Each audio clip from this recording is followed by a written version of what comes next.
পুরুলিয়ার বন্দি মুক্তি রিভিউ বোর্ড যে বোর্ডই ভেঙে দিল কলকাতা হাইকোর্ট, এবং কলকাতা হাইকোর্টের দাবি কলকাতা হাইকোর্ট নতুন বোর্ড গঠন করে 1 মাসের মধ্যে নতুন বোর্ড গঠন করে মুক্তির আর্জি বিবেচনা করার নির্দেশ দিল কলকাতা হাইকোর্ট।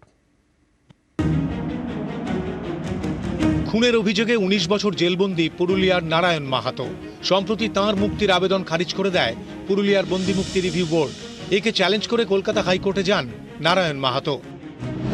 সেই মামলায় পুরুলিয়ার বন্দি মুক্তি রিভিউ বোর্ডটাই ভেঙে দিল হাইকোর্ট। গঠনগত ও পদ্ধতিগত ত্রুটির অভিযোগে এই বোর্ড ভেঙে দেয় আদালত। বিচারপতি সব্যসাচী ভট্টাচার্যের নির্দেশ, 1 মাসের মধ্যে নতুন রিভিউ বোর্ড গড়তে হবে। সেই নতুন বোর্ড আবেদনকারীর মুক্তির আর্জি বিবেচনা করবে। আবেদনকারী নারায়ণ মাহাতোকেও নতুন বোর্ডের কাছে নতুন করে আবেদন জানানোর নির্দেশ দেয় আদালত। এই নির্দেশ দিতে গিয়ে বিচারপতির মন্তব্য, আইনি পদ্ধতি মেনে যে রিভিউ বোর্ড তৈরি হয়নি তা নিজেই বৈধ নয়। অবৈধ বোর্ডের সিদ্ধান্ত কখনো বৈধ হতে পারে না। তাই বৈধ পদ্ধতিতে বোর্ড তৈরি করে নতুনভাবে মুক্তির আবেদনের বিবেচনা করতে হবে।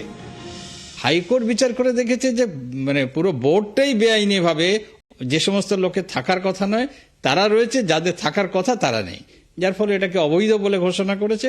এবং অবৈধ বোর্ডের সিদ্ধান্ত স্বাভাবিকভাবেই সেটাও অবৈধ, এবং সেটাকে বাতিল করে আবার নতুন করে বোর্ড গঠন করে তার যে আবেদনপত্র সেটাকে বিচার করতে বলেছে।